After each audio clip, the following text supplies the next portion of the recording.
Hello and welcome to the webinar. This time round we'll discuss the 21st board meeting of the Green Climate Fund, or GCF, and talk about the first GCF Private Investment for Climate Forum, which took place shortly before the board meeting. We really appreciate that you joined us today. My name is Grant Ballard-Tremere. I'm founder and CEO of ECO, and it's my great pleasure to guide you through the webinar. Over the past 18 years, we as a company, ECO, have been thinking deeper to support clients around the world to study markets, design market transformation strategies, and to prepare implementation plans, and we've worked in over 180 countries. In addition to myself, our other presenters today are our consultants Imelda Fatare, Benjamin Bartle, and Jamal Gore. We have an exciting schedule in store for you. Firstly, Mel will give you a presentation about the latest issue of our publication GCF Insight, that this time explored stakeholder engagement and country ownership. We'll include a short pre-recorded segment from Niha Rai, a senior researcher at the IIED. IIED is an organization that is doing very interesting work on enhancing direct access and country ownership related to climate finance. After Mel's presentation, Ben will give a presentation covering some of the key issues that came out of the GCF Private Investment for Climate Forum, which he attended in Korea, with a segment from Ayan Adam that he recorded while at the conference. Ayan is the director of the GCF Private Sector Facility. Thirdly, Jamal will be discussing the 21st meeting of the GCF board, which he recently attended in Bahrain. There were many successes at this recent meeting, with over $1 billion to be invested in newly approved projects. Guidance and policy issues do remain, which Jamal will elaborate on. Finally, we'll have a Q&A session, so do ask your burning questions as we go, and we'll do our best to respond to them. As we did last time, if we don't manage to get through all the questions, we'll send out an email summary of all the questions and answers after the webinar and include with that the PowerPoint presentations as well and a recording of the webinar. To ask questions or make comments, please use the chat function. To make questions really clear, you can tag them as questions by using the three little dots as shown here. This will help us a little, but don't worry too much about it. We'll read all comments. So, let's get going.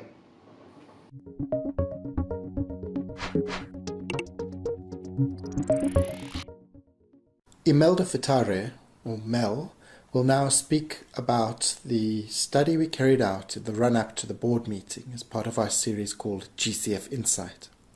This study focused on stakeholder engagement and country ownership.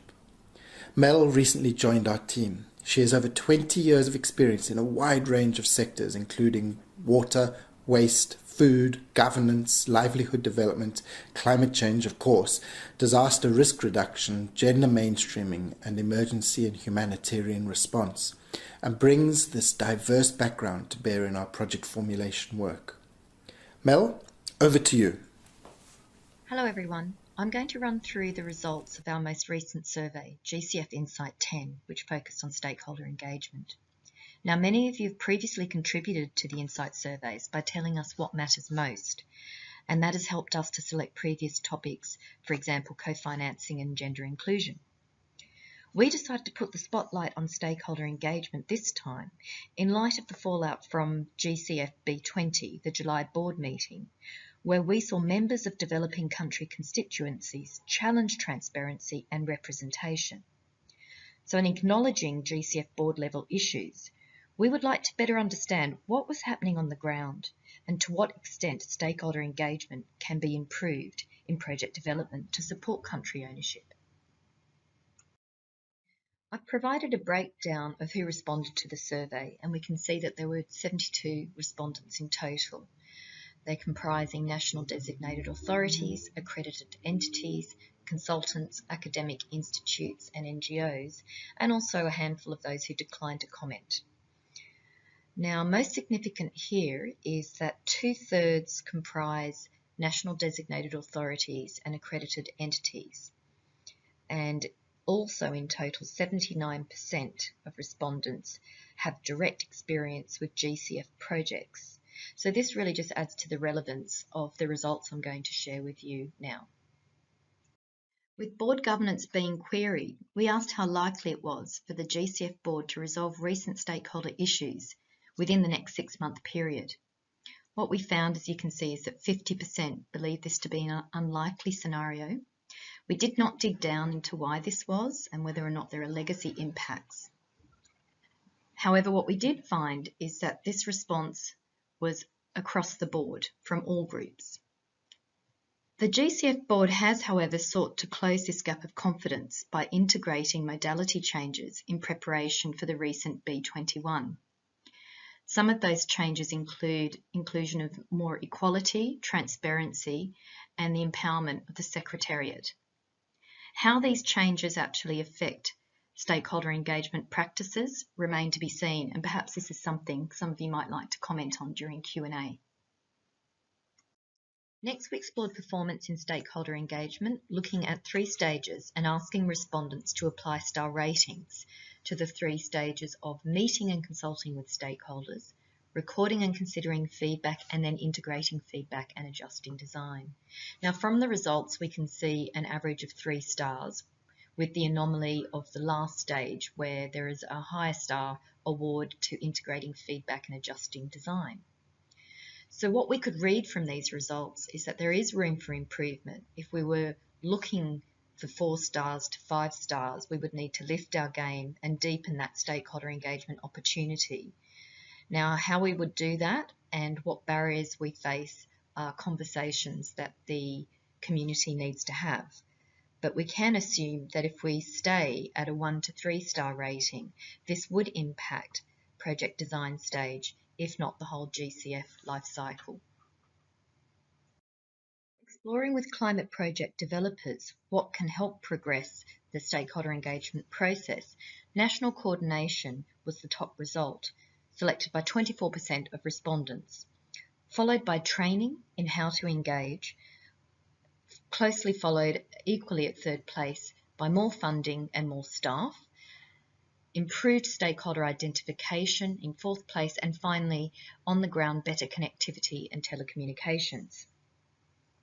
What's of interest here are the polar views by national designated authorities and accredited entities around capacity gaps of funding and staffing. NDAs rate more staff as more critical and a help measure in terms of stakeholder engagement gaps, whereas accredited entities see the same gap being filled by funding. This question also provided an opportunity for respondents to add their own individual views on what else could help stakeholder engagement. And here we saw three repeated themes. These fell around political will, focal point and NDA governance. Political will, focal point governance, and national designated authority governance. The comments on governance here centred around clear roles and remit, and improving communications and stakeholder engagement generally. On country ownership, we asked if stakeholder engagement was prioritised at the design stage. Respondents overwhelmingly said yes, with 75%, or the bottom part of the pie chart that you see in front of you. These 75% prioritised consultations and information exchanges. Interestingly, 25% of respondents, or the top half of the pie chart, signalled that they did not build in from the outset stakeholder engagement on country ownership. And within those, 15% disclosed that stakeholder engagement is always an end-of-project bolt-on once everything else has been agreed. Anecdotally, from discussions with accredited entities and from ECO's own experience, we know project developers attempt to minimise exposure to risk in terms of raising beneficiary expectations that may not be met. This poses an ethical and trust issue for all of us in the community. Perhaps a question then to address country ownership and trust issues is, can direct access to the fund assist in gaining traction? This is something that some of you might like to comment in at the end during the Q&A section. In conclusion, stakeholder engagement and governance is a critical issue all the way from the GCF board down to project development on the ground, with trust playing a key role in currency. The survey has revealed adoption of good practices, though we also see room for improvement around the areas of capacity building, knowledge transfer, funding, and the need for more clear guidance on country ownership provisions. It would also be interesting, a takeaway for us.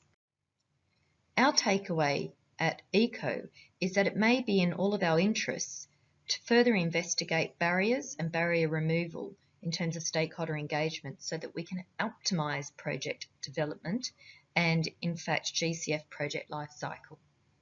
Now it's time for a practitioner's insight on the topic of stakeholder engagement, and I'd like to introduce Neha Ray, who is a senior researcher with the IIED. She's worked for 6 years in this capacity and has been working on climate finance and green climate fund.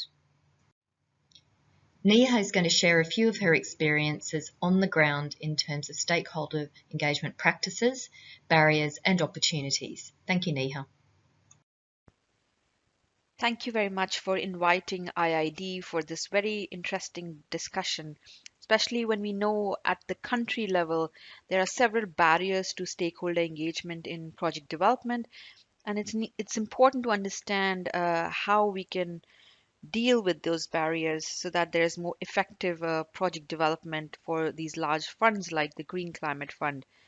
Now, ideally, project development should be a more programmatic process, which is in sync with country plans or programming processes. This will help in choosing projects which fit country priorities. However, because of absence of adequate stakeholder engagement, this could lead to cherry-picking projects rather than choosing those which make more programmatic sense. And there are many barriers to multi-stakeholder involvement in project development. These are information barriers, they're more coordination and capacity barriers, and vested interest barriers. Information barriers leads to a situation where stakeholders don't see an interest in engaging because there's lack of awareness of GCF procedures and processes, which may mean inadequate interest to engage. And finally, there is inadequate efforts by convening authorities, which are probably either weak on capacities or lack the adequate capacity to bring together different stakeholders. For example, a weak NDA in a country could may not be able to bring together all stakeholders. And lastly, there are vested interest barriers. For example, they're marginalized ministries which often don't get included because they are not the usual actors that are being involved in project development, and business as usual um, project development continues because of that reason. Having said that, there are several examples of good practices when it comes to stakeholder engagement and country ownership in funds.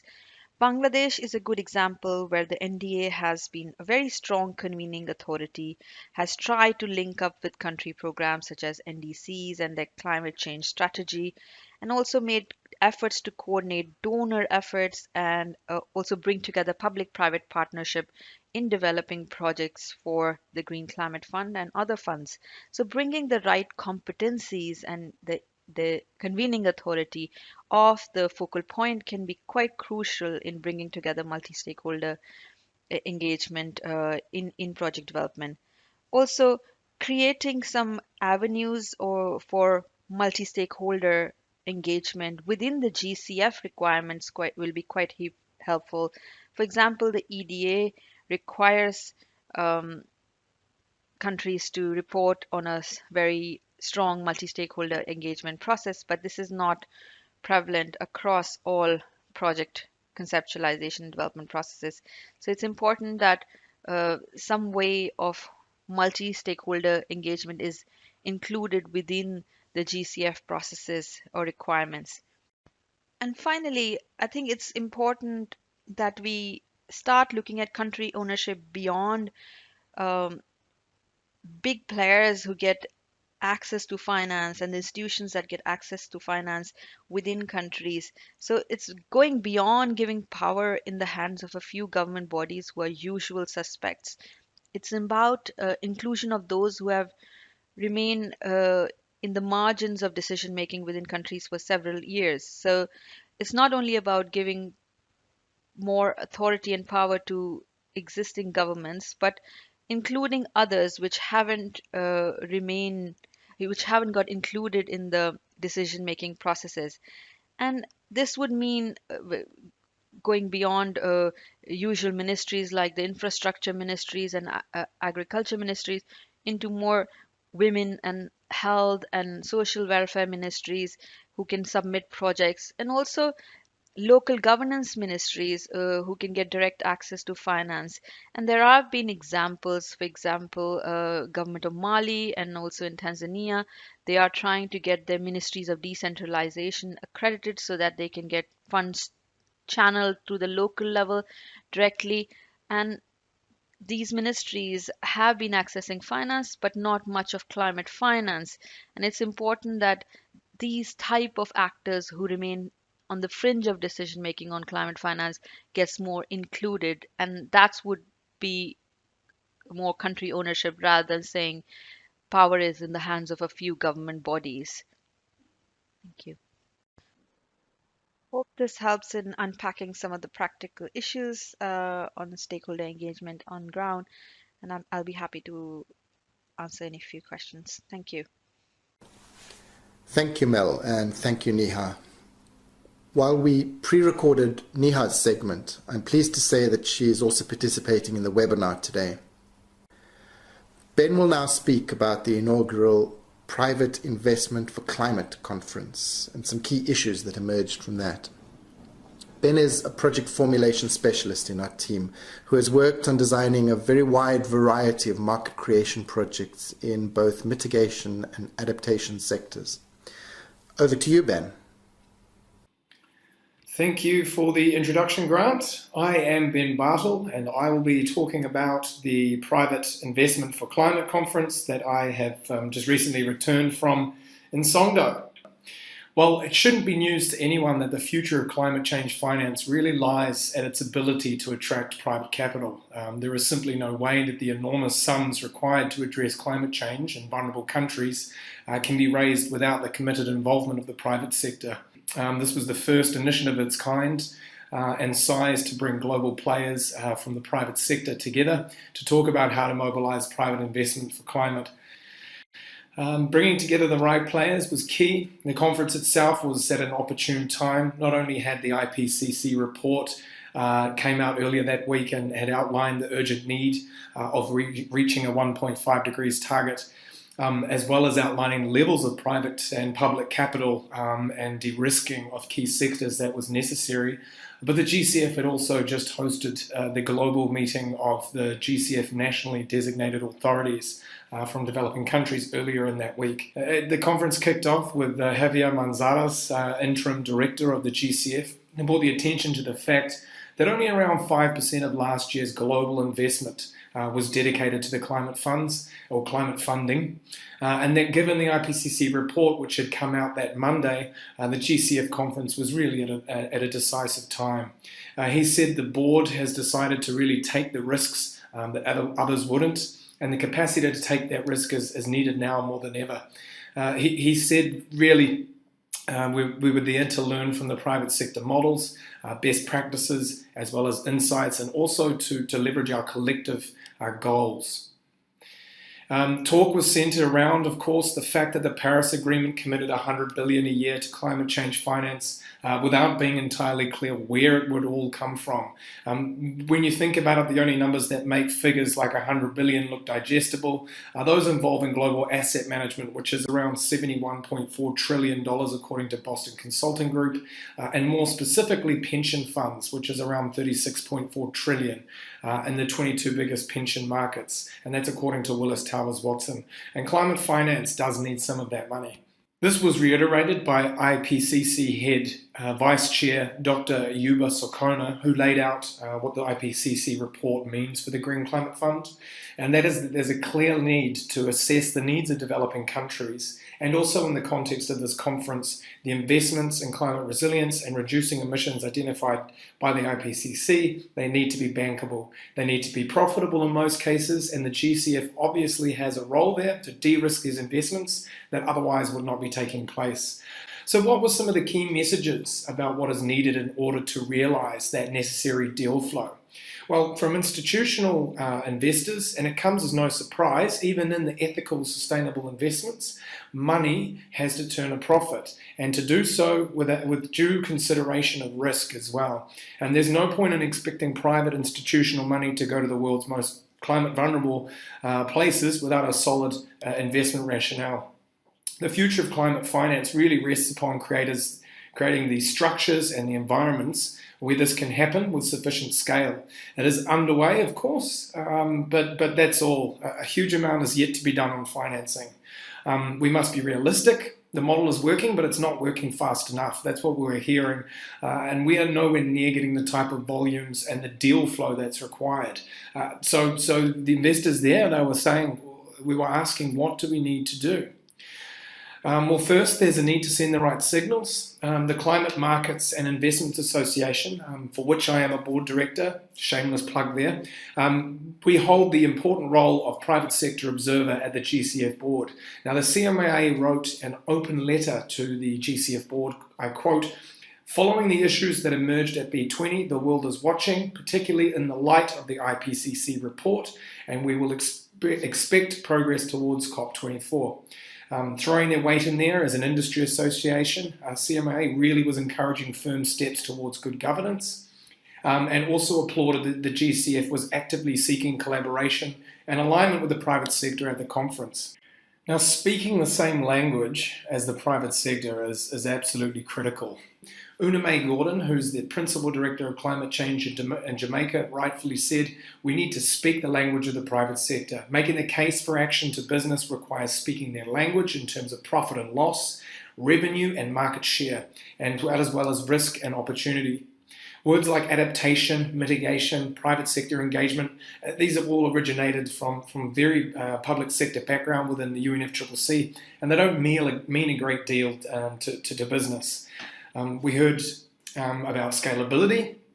A lot of the scale is not a problem. Market rate returns are also as important, as is early stage capital, and that's where the GCF is playing a critical role to get the deal flow necessary in these developing economies. So, bringing attention now to the role of good governance in mobilising investments. A consensus around the conference was that in order to marshal opportunities through private sector capital markets, it requires good, sound market policy.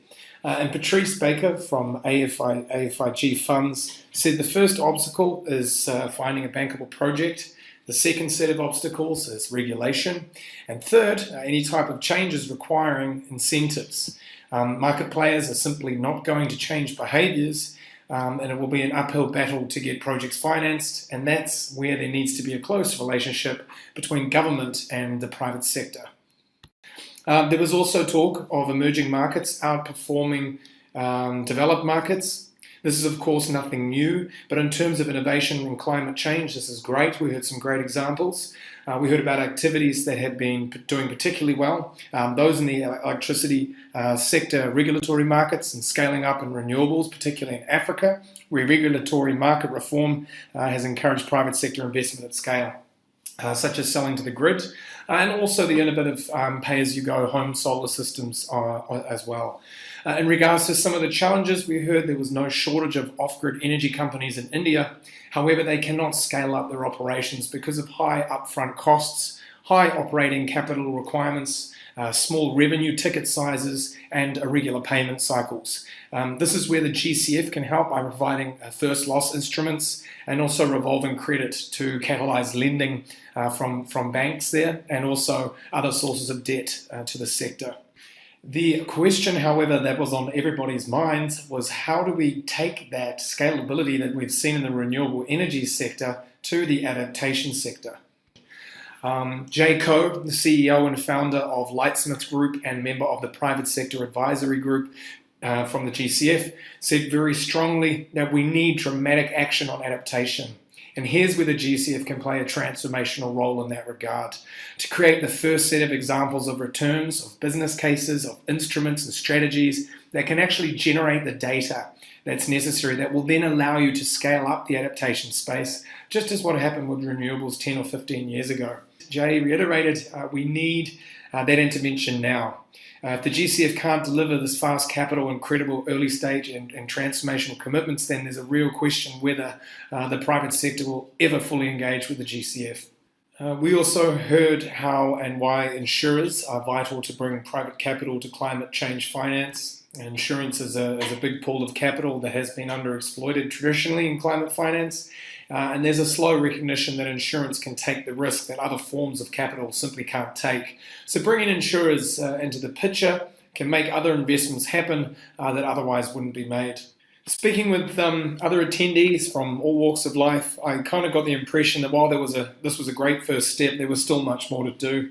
Expectations from developing countries still did not meet private sector reality, and there was a need to match that deal flow.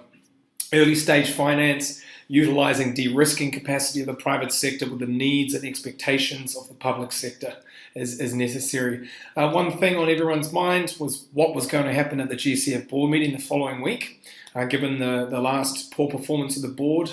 Remember, sending the right signals to the private sector is key, and the private and public sector stakeholders alike all expressed the need for the GCF board to have a consensus decision-making mechanism soon. And most believed that the political stalemates were one of the key things holding the GCF back. Some other suggestions coming out of conversation on the sidelines with NDAs and other public sector representatives was that they felt that networking workshops or clinics would be beneficial, where those from the public sector can meet with fund managers and the like to discuss their project ideas and to get feedback on the reality and the bankability of those projects. The conference left us with a number of key messages. One, to engage with the private sector, you need to speak the same language as the private sector. Some climate finance investments can return profits, as well as providing climate benefits. Secondly, we need to see a spreading of that ambition from the mitigation sector to the adaptation sector. The conference concluded with the announcement that the GCF were establishing the Global Private Investment for Climate Network, and another mechanism to access GCF finance other than accreditation is possibly also in the pipeline. Ayan Adam, head of the GCF Private Sector Facility, may have also hinted at what's in the works, stating that the GCF was created to be a high-risk anchor. We have the risk appetite, we just need to develop the access modality for early seed funding. So watch this space for further announcements from the GCF. And I'll leave you now with an interview that I conducted with Ayan Adam from the GCF at the conference. Thank you very much for listening. Well, thank you so much. Ayan Adam, I am the director of the private sector facility here at the Green Climate Fund. The idea was to create this ecosystem with the regulators, the countries, the investors, and the project proponents together. And from here, what we have done is that we have started a network, we have started a marketplace. People are now in the lobbies discussing these projects. People also are aware what we can do, and this gives us a momentum from the IPCC report, which looks at now what do we have to do to meet the 1.5 degree scenario? How do we organize our businesses, most importantly our investment patterns? And most key now, we're going into our board where we have 20 projects emanating from the developing countries that will be presented to the GCF board in its last meeting of the year. And this is just before our COP meetings. And that is asking for $1,145 million projects. So the momentum is to say that GCF, we have an amazing mandate. We have a talented team that is putting this together. And now we have a strong pipeline and we are operational. And we will be hopefully be gearing up for replenishment. Thank you. Great, thanks. Thank you, Ben, and thank you also to Ayan Adam from the GCF. Jamal will now speak about the 21st meeting of the GCF board that took place recently. Jamal is an energy and climate finance specialist in our team with a 20-year track record working in developing and in industrialized countries on mitigation and adaptation projects. Over to you, Jamal. Thanks, Grant. So I spent a week in Bahrain with the GCF board, the Secretariat, civil society, and private sector organizations at the 21st board meeting. In this presentation, I'd like to cover some of the key takeaways from our perspective. I'll start with deadlines and a quick review of the changing nature of the GCF's project portfolio. Next, I want to try to read the tea leaves a bit about how GCF policy has been evolving with respect to funding proposals. And finally, I want to wrap up by exploring some of the challenges that remain for the board and secretariat, and indeed for all of us. So, during her interview, Ayan mentioned that hopes were very high going into B21, especially given the disappointment after B20, which left a huge backlog of funding proposals. In the end, they didn't disappoint. 19 proposals were approved with a total value of over $1 billion.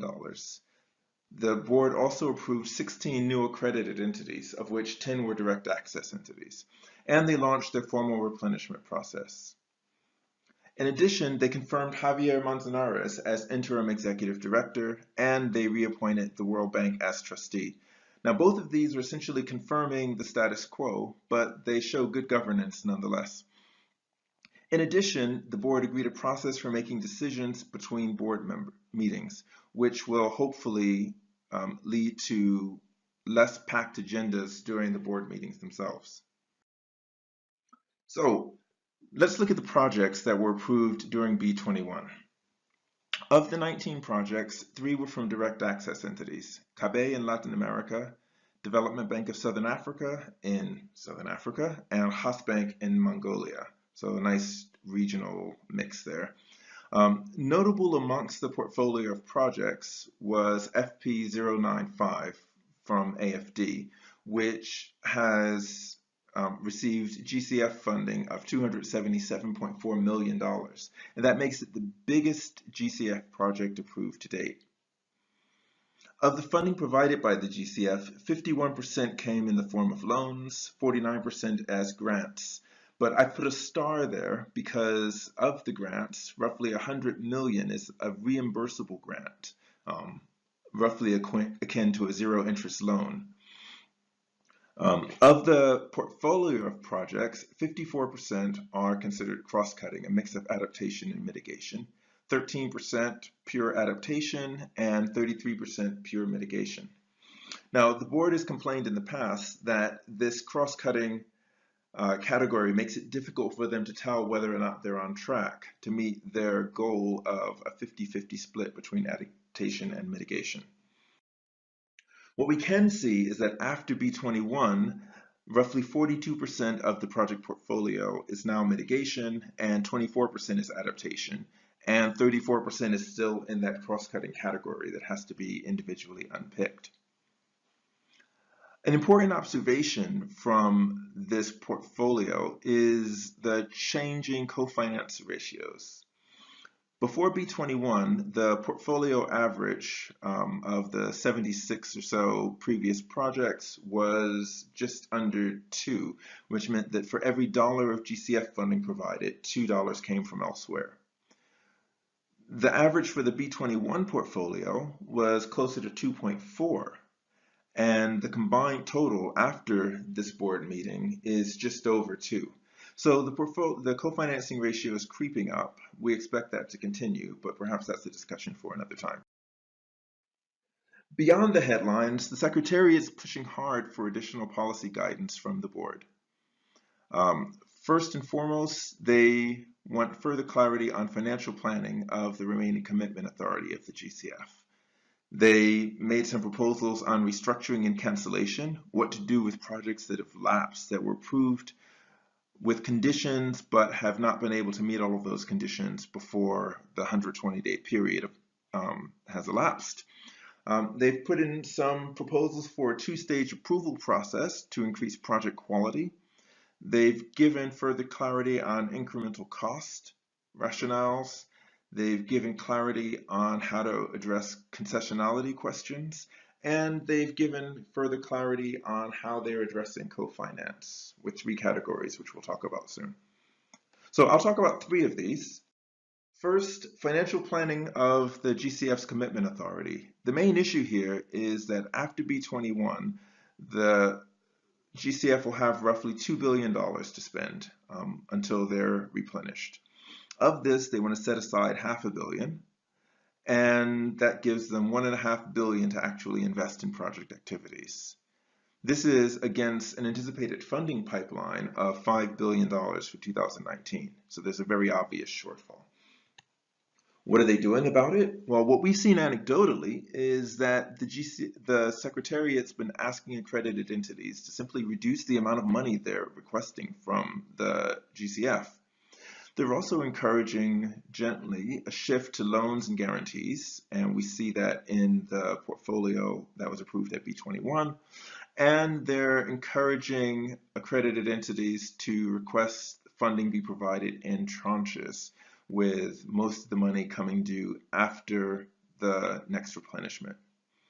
Finally, they're requesting board guidance on, among other things, prioritizing proposals from direct access entities, proposals submitted through the simplified approval process, ones from LDCs, from small island development states, and via other criteria.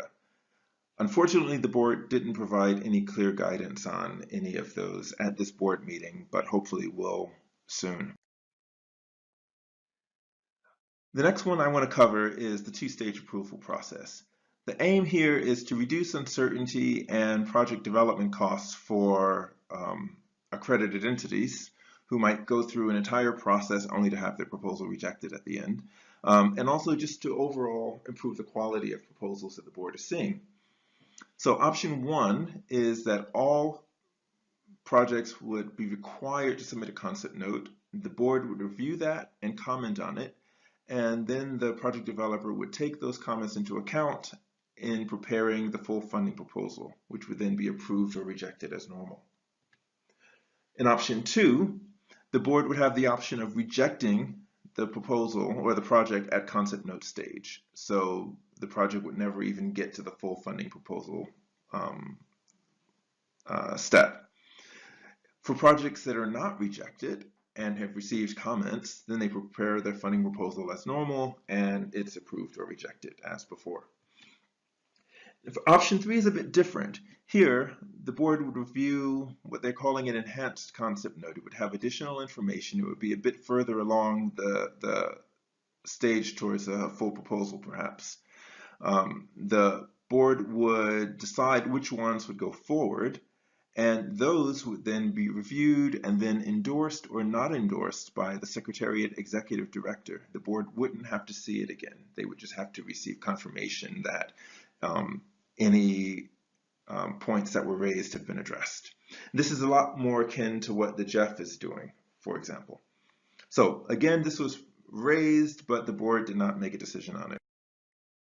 And finally, the Secretariat issued clarifications on different categories of co-finance. The first is what they're calling direct co-finance. This is what I call classical co-finance. These are funds that go from a third party through the accredited entity, and there's a causal link between GCF's involvement and the mobilization of those resources. Next is what they're calling indirect co-finance. So these are funds that don't pass through the accredited entity, but are going into the project, and the GCF served as a catalyst in one way or another. And thirdly, they're talking about sequenced financing. So these are funds that are not directly linked to the GCF's involvement, but are consistent with the anticipated outcomes of the project. So for example, if the GCF or some other project or funding source provided funding for a pilot and then GCF funds come in later to scale that up, that would count. Now, there's some mixed signals here. On the one hand, they're showing increased flexibility to consider different types of co-finance, which would lead to, presumably, increased co-finance ratios for their projects. On the other, they include a line in the document that states that high levels of co-finance and leverage finance may not always be achievable or relevant, and that using it as a standalone target may be counterproductive. So it's hard to know just how much importance they're putting on this criterion, and they still haven't given clear indicators of how much co-finance is enough. So coming out of B.21 and going into replenishment, there are a few challenges that I flagged, and I wasn't alone on this. The first of them is the need to promote projects from direct access entities. This comes up at every board meeting, and the Secretariat and Board have prioritized it and set aside millions of dollars towards making this happen. Nonetheless, at B.21, only 16% of approved projects were from direct access entities, and these represented only 8% of the approved funding. The Independent Evaluation Unit concluded in a presentation during the board meeting that the focus on direct access entities is not yet yielding results, and the Readiness and Project Development Support Program is not leading to pipeline development. So this is one that they still need to wrap their heads around. Other challenges are around implementation. They've committed $4.5 billion. They've only dispersed $380 million into actual on-the-ground project activities. They've got huge targets for greenhouse gas mitigation and for supporting beneficiaries in adaptation projects, and they've only achieved a small fraction of that to date. This is going to be a challenge going into replenishment when donors want to know what the GCF has achieved. And finally, governance is still an issue. Ben mentioned that the private sector requires certainty if it's going to invest at scale. And without a more robust decision-making structure, we still don't know whether the next board meeting is going to look like B.21, where things got done, or B.20, where they simply ground to a halt. There was a proposal for decision-making in the absence of consensus, of having one vote per board member, but this got bogged down in a mix of national politics, constituency politics, where one board member might represent an entire constituency or group of countries, and the individual personalities of the board members themselves. What's ironic is that since this policy is not yet in place, they required consensus in order to approve it, and they couldn't achieve it. So this is an ongoing challenge. It's one of many. We've got high hopes for what the GCF can achieve, and we'll continue working with them and with you as we all move forward together on this journey. Thanks a lot.